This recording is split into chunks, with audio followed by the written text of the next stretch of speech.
Welcome, everyone. Today, we are talking about empowering proactive post-secondary decisions.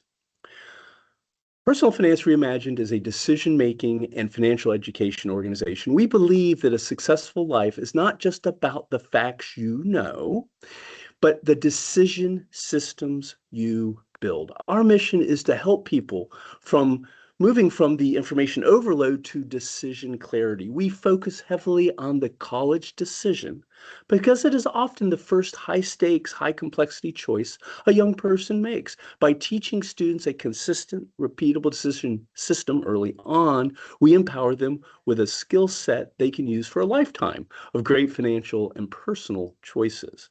So today I am so excited to have a vital voice in student success joining us, Brittany Everett.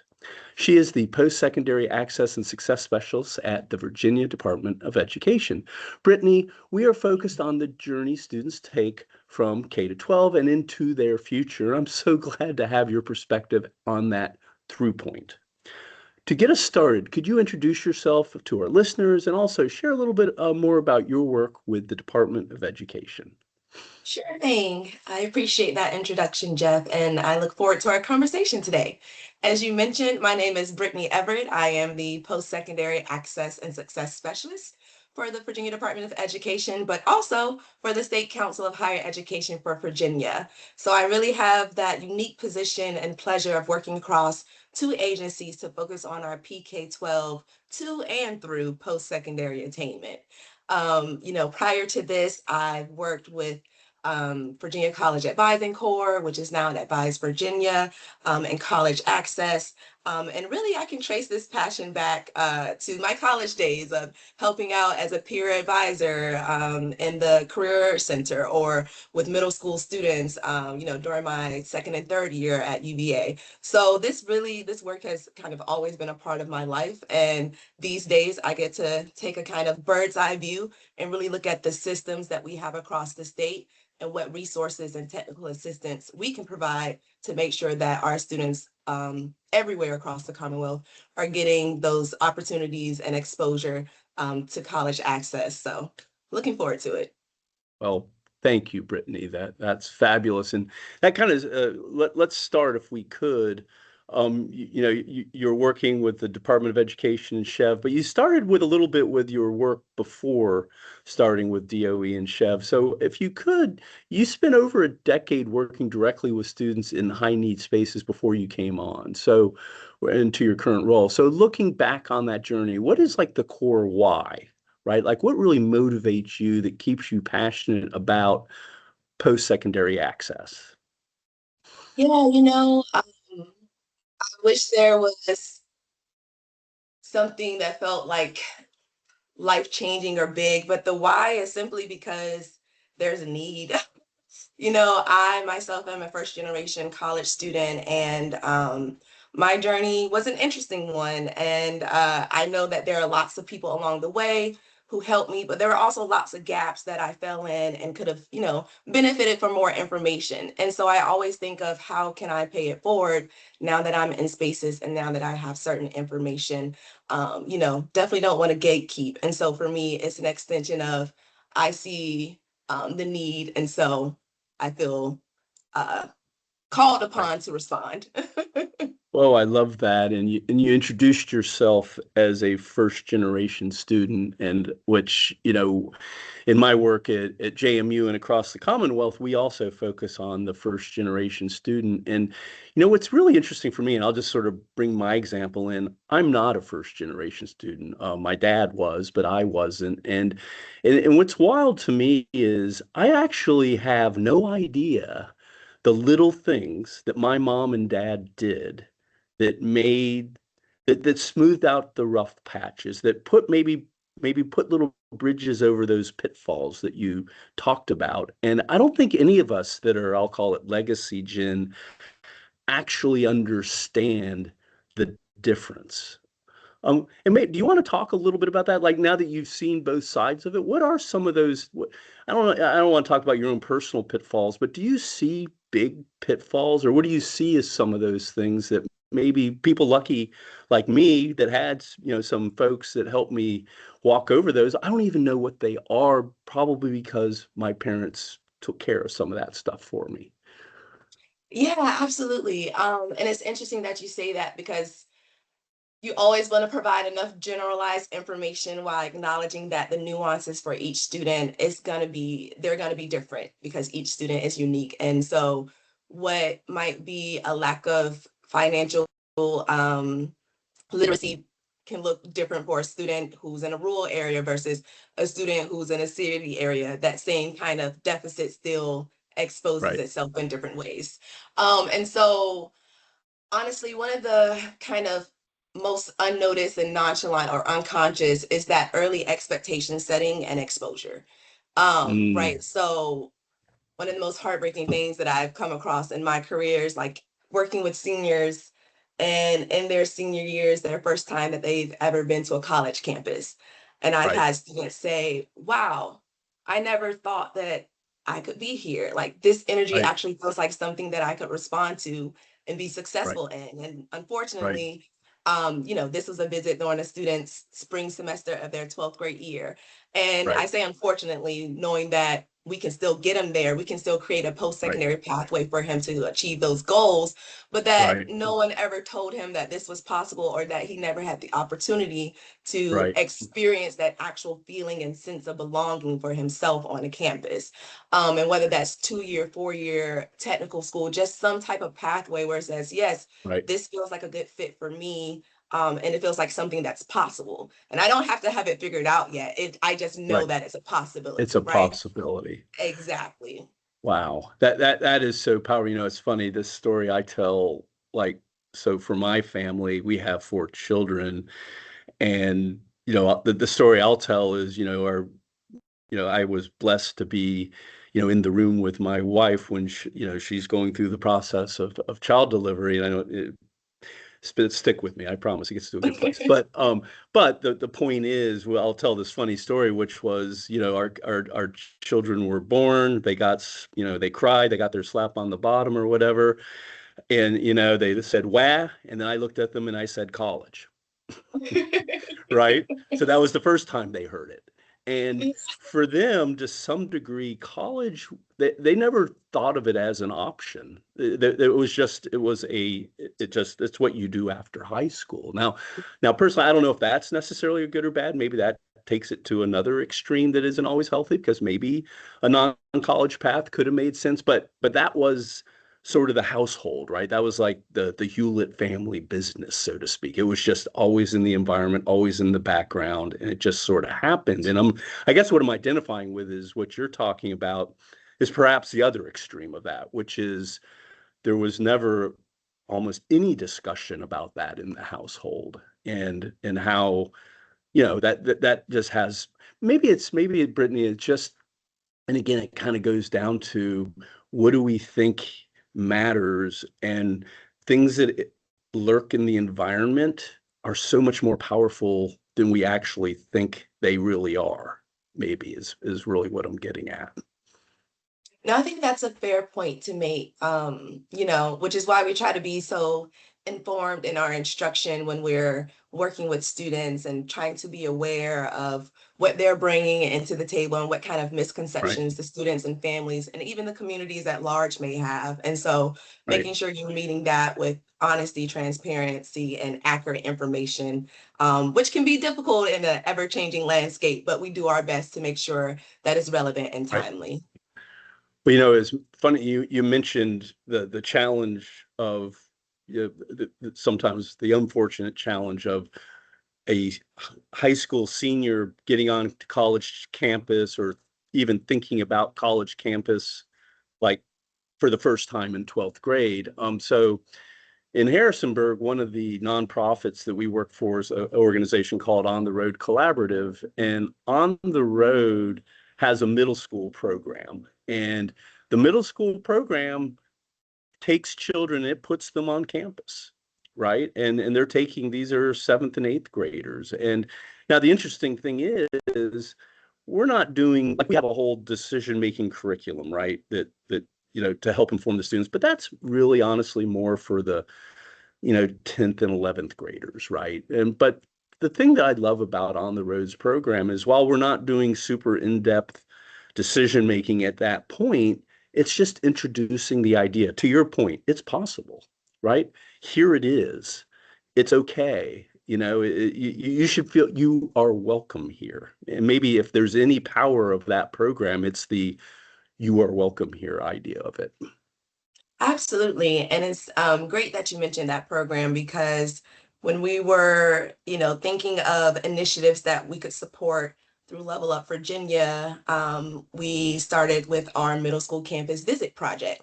And we thought about On the Road and the success they'd have and the longstanding history they have in Harrisonburg, and thought it would be great to help other places and organizations expand that work. And so one of the projects we are funding is the middle school campus visit project, which I'm so excited about because we Yay. think of it as early and often, right? We want to get Right. these kids exposed early and as often as we can because we know through our research from Gear Up Virginia, as well as some other national research, that it matters, that it makes an Right. impact on a student, and it does help them build those foundations of, okay, this is an environment I've seen, this is an environment that I can navigate, this is an environment that I can see myself at. And so the more work we get to do with our younger students, the kind of more excited I am because, again, creating that through point with clarity is key. Right, right. I love that word. We'll talk more about that a little later. I want to share with you one of the things I struggle with a little bit and get your ideas on this. So I have this belief.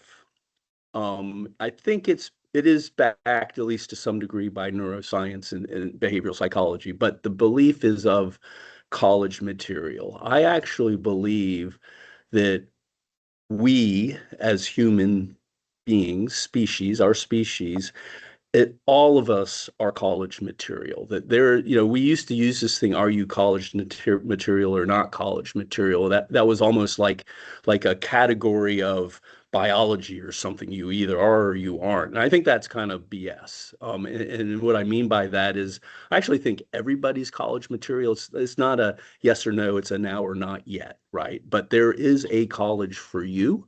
And it just may not, maybe it's not at 17 for whatever reason. Maybe it's not ever, but don't go into it thinking it's not possible. And that's the message that we try to get out. But I, I, I, I like to be careful. I say I struggle with a little bit is because I don't want to come across as a college cheerleader, right? Like I went to college, my kids went to college. I do think it's a great thing, but there's so many other pathways, right? And so that's my struggle, right? Which is giving a positive message, being enthusiastic about it, but at the same time recognizing, well, over half of Americans don't go to college and they're okay, they're fine. So anyway, so that's my struggle, just putting it out there. So my question is to you is given your experience, how do you help students kind of expand their definition of success to include the many different pathways available to them in the Commonwealth?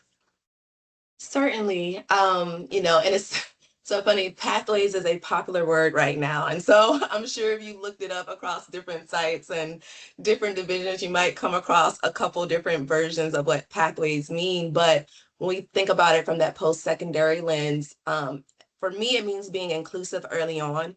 So making sure that our language reflects the multitude of opportunities that are out there for students. And so just as much as we have those college tours, I also strongly encourage and hope that people are partnering around industry tours as well. So are we taking those students to apprenticeship? Are we allowing them to see, excuse me, what the welding school in Newport News might look like? Are we allowing them to see Right, what these other careers that are built out pathways and full of opportunities look like, and are what people look like on the other end, right? We're so used to success being a doctor or maybe right, some other professional degree, but if that's not right, your interest or your passion or aligned with your lifestyle for some other reason, then you have to know that there's a version of success for you as well. And so, right, as much exposure and inclusivity as we can include in those career right, fairs and those college right, fairs, making sure that includes other opportunities, and thinking for our traditionally marginalized students as well. right, So, again, Are we looking at IPSY programs that we can have at a career fair or a college fair? Are we making sure that our L students are, receiving information that's going to make sense to them and their languages and then their homes? And so being Right. inclusive in your opportunities, being inclusive in your language, and being inclusive in how you share this information with students and families. Because really a lot of it is just lack of exposure. It's not a lack of desire, or to your point, a lack of they're not ready. It's just that they don't all know what's out there. Right. Well, it's funny you mentioned that. So I had the privilege of interviewing Dave Urso just a couple weeks ago. Actually, his his interview actually dropped today. It's one of the reasons I thought of it, but it triggered a memory of our conversation. So Dave is at Blue Ridge Community College. He's like the chief academic officer there. Those are my words. I know he has a different title, but that's what I think of him as. So the thing that what you said, connecting a dot with what Dave was talking about, is the whole idea of, to some degree, it feels a little bit like community college is kind of filling a hole or a gap between the traditional four-year resi process and, going different paths. And, what he talked a lot about is, hey, you know, like working in factories today, like if you worked in an Amazon, distribution center, it's almost fully automated. You're working with robotics, you're working with very sophisticated systems to move. They're basically a massive mover of stuff, right? Is what they do after you click on your app to decide what you want to buy. So that whole logistics and all that. So he was talking about, even the thought of what the trades is anymore has completely changed. It's very sophisticated.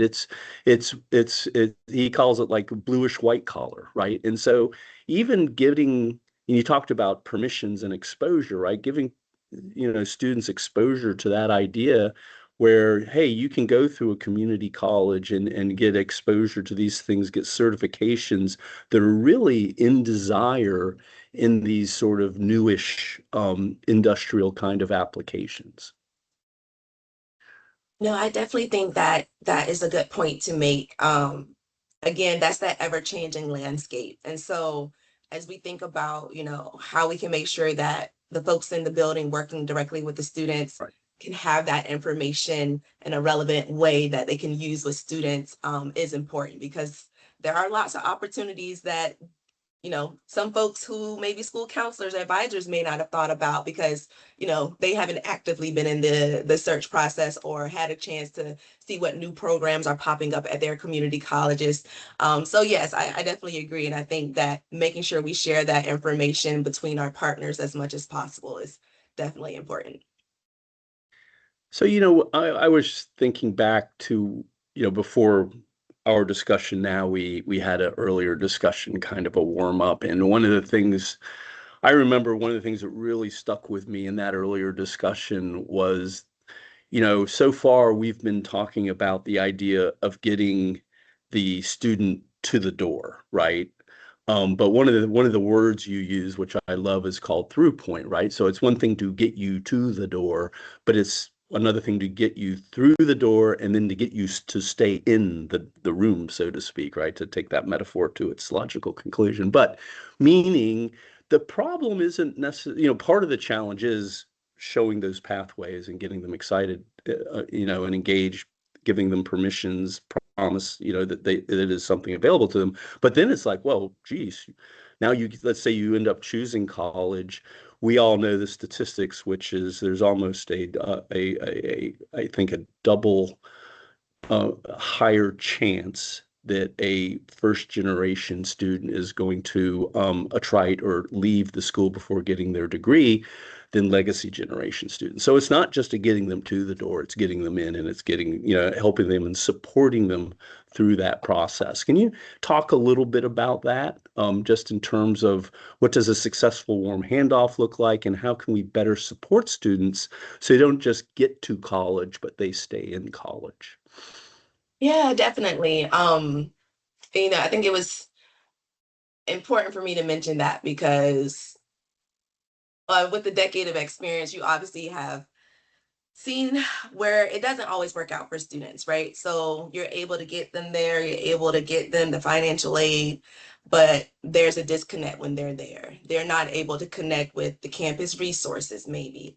They don't feel comfortable sharing their struggles. And so, again, maybe they don't seek out mental health while they're there. Maybe there was an unexpected bill that came up, and, now that tuition's due again, they just kind of threw their hands up in frustration because it was already more difficult enough applying for financial aid. Right. And so all that to say, when I say a warm handoff is, are we making sure that the students have the skills to navigate the new environment that they're going to be in with confidence, right? Right. So we mentioned empower earlier, empowering them with those skills, and that not just around decision making and that kind of executive functioning, but that social emotional growth as well. Like, your new stage of your life, and every generation has their kind of at large crisis that they have to deal with and experience and live through. And so, again, we're just wanting to make sure that we give the students the skills that they need, and that starts early on. That starts with, again, making sure that they are understanding and getting the social emotional learning that they need through their development, but also that they're getting exposure and connected to those resources that they need to be aware of in their next journey. So when we're going to these campus visits, are we able to point out, this is what the actual process looks like when you need help in the writing center? Come put your name down, Right. introduce yourself. Like, let's practice some introductions so you don't feel shy or awkward when you're Right. here by yourself. What does it look like when you're able to visit during the summer or participate in a summer bridge program? For first generation students like myself, summer bridge programs can be a lifesaver. They really help anchor you to that campus and to that way of life before you get all the other bodies, energy, and kind of Right. social anxieties, academic Right. anxieties that come. And so it really allows you to become, um, to get adapted before you get that kind of increase of responsibility.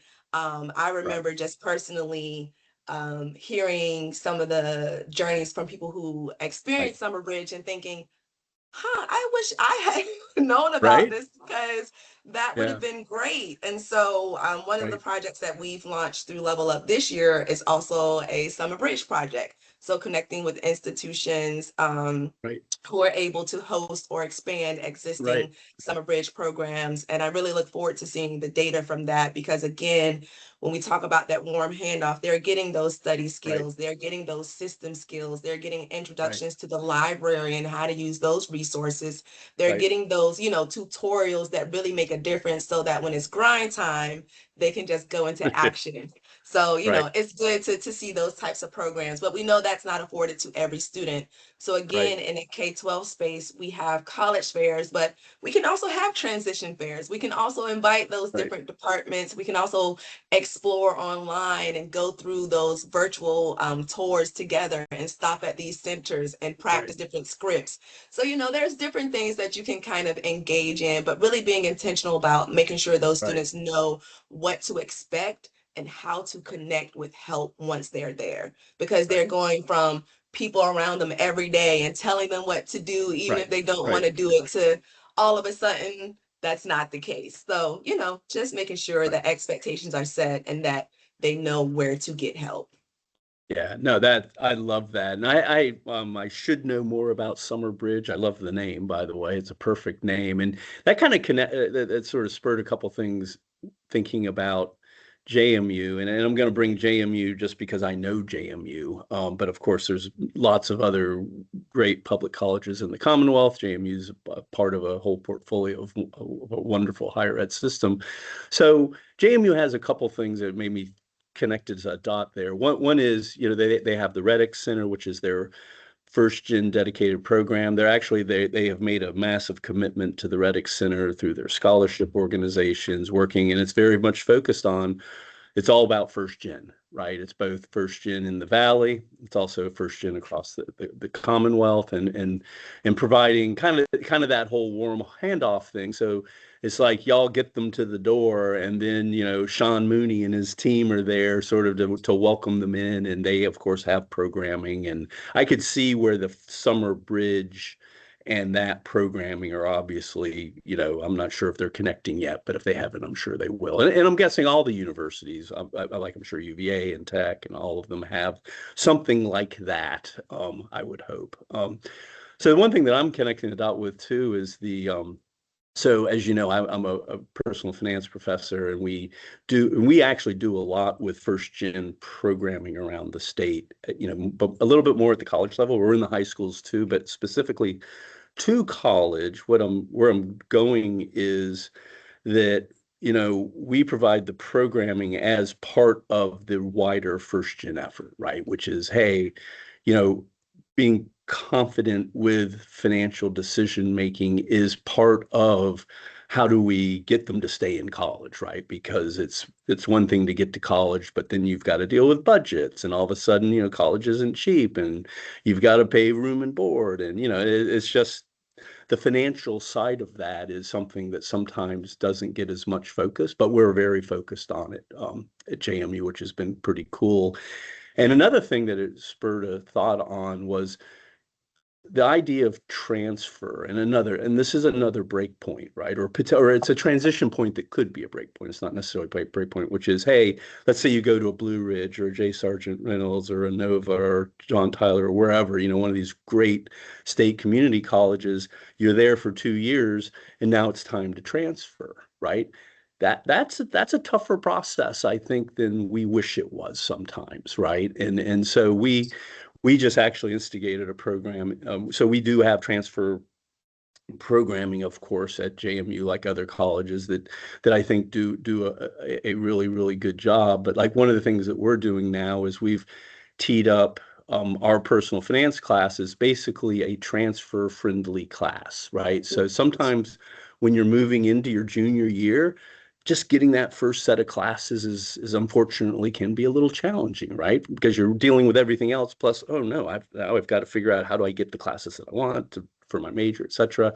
So anyway, so we've created the personal finance focus as, hey, here is a transfer friendly. We want you to take this class if it fits your schedule. We think it's important. Plus, we know that because you came from Blue Ridge or Nova or wherever you came from, you have the skills to be successful in this class. So anyway, I just thought I was kind of connecting some dots with what you said there, and I love this new summer bridge program. Absolutely. And I'll just add on the transfer front, there's a lot of work being done through Transfer Virginia to make sure that there is more transparency and that students can better understand how to transfer their credits. And so I know that those teams work very hard to make sure that there are updated agreements so students and families can go in, they can create accounts, they can upload their transcripts and see just where those credits will transfer. And then there's a lot of work also being done around informing students and parents about applicability and transferability and making sure they understand that there's some benefits to making sure you have certain groups of classes and they transfer better than or that they'll transfer but they'll be more applicable uh, than if you just earned 1 or 2 credits off course. So really aiming for that UCGS to make sure that you get the most out of your transfer courses is something that we're also working on, making sure students and families understand. And so as hopefully more people get to use Transfer Virginia, they'll get to see kind of the benefit of that. But you're right, there's already difficulty in students getting acclimated to a new space. We want to make sure that they already Right, understand how their credits are going to transfer, right, before they get there. right. And then when they get there, it's just a landing zone, right? Exactly, And exactly. where Give I them a feel safe like space. you're right, all that good stuff. Yeah, yeah. No, they're still 20 years old or 19. So yeah, Exactly. of course. Well, I want to shift gears a little bit here. Now, I know you of course have a wonderful affiliation working with the State Council of Higher Education for Virginia, affectionately known as SHEV.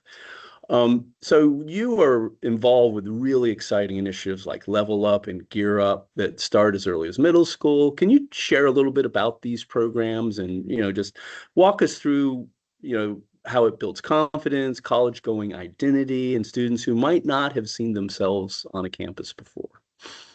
Yeah, certainly. So Level Up Virginia is a statewide initiative that actually grew out of our Gear Up Virginia grant, which is a federal grant.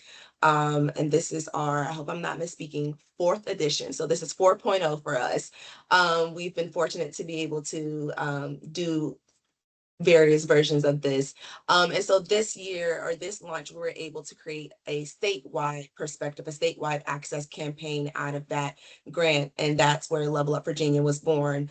And the goal with Level Up Virginia is to increase post-secondary readiness, enrollment, and completion for all students.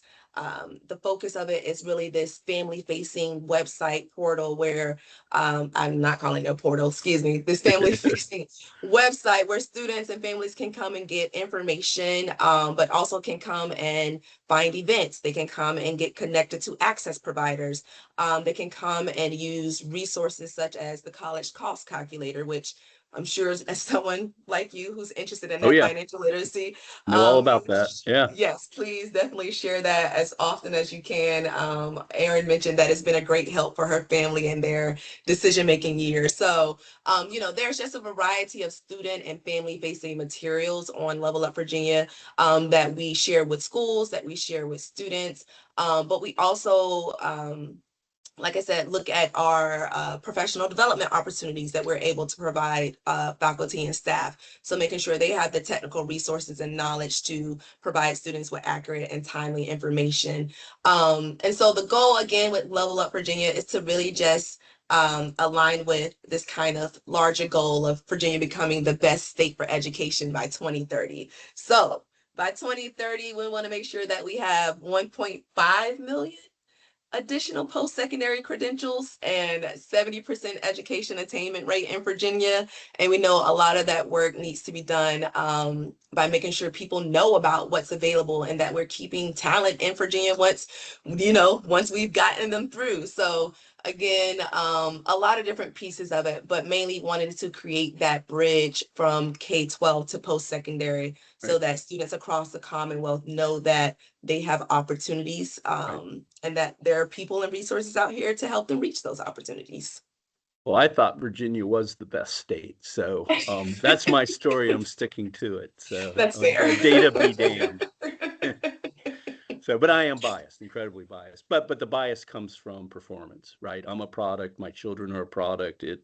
I tell you, the Virginia from kindergarten through master's degree was just wonderful. So anyway, so in that way, it's the best, right? I'll take a very small sample size. So we're going to wrap up now, Brittany. This has just been fabulous. I just have loved this conversation. And what I want to do now is just an opportunity here.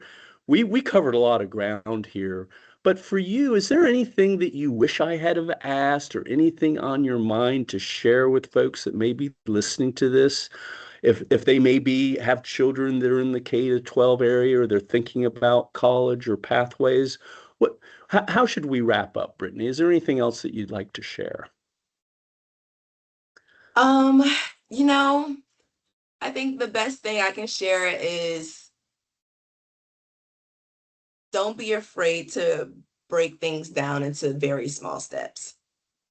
No matter Oh what my the goal gosh. is, don't be afraid to break it down into really small steps. If you can get to the next small step and the next small step, that'll feel good and hopefully give you momentum. But sometimes when we Right, make those goals or steps too big or far apart, we can right, set ourselves up. And so right, I right, right. promise you, to your point, that college, career, technical, whatever your post-secondary goal is, you can get there. Just don't be afraid to break it down into really small steps. Nice. And not only don't be afraid, it's please do so, right? It's funny, where my brain went is, we have a college decision process or a just decision making, a consistent, repeatable decision system that we share with the students in college and high schools. But that's really exactly what it is. It's first understanding how do you make decisions, but it's ultimately, and there's 10 or 15 steps. And here's step one, here's step two, step three. And there's an order of doing these things.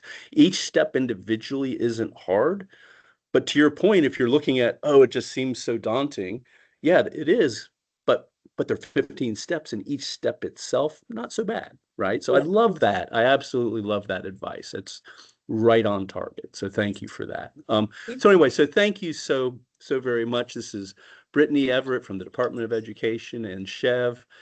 She is here in the Commonwealth doing great work. And you know what? If it's okay, Brittany, I would love to have you back. I have so many more questions, so many ideas, so many things to run by you, so much more to talk about. So anyway, if it's okay, I'd like to sort of put a little placeholder at some point in the future for us to talk again.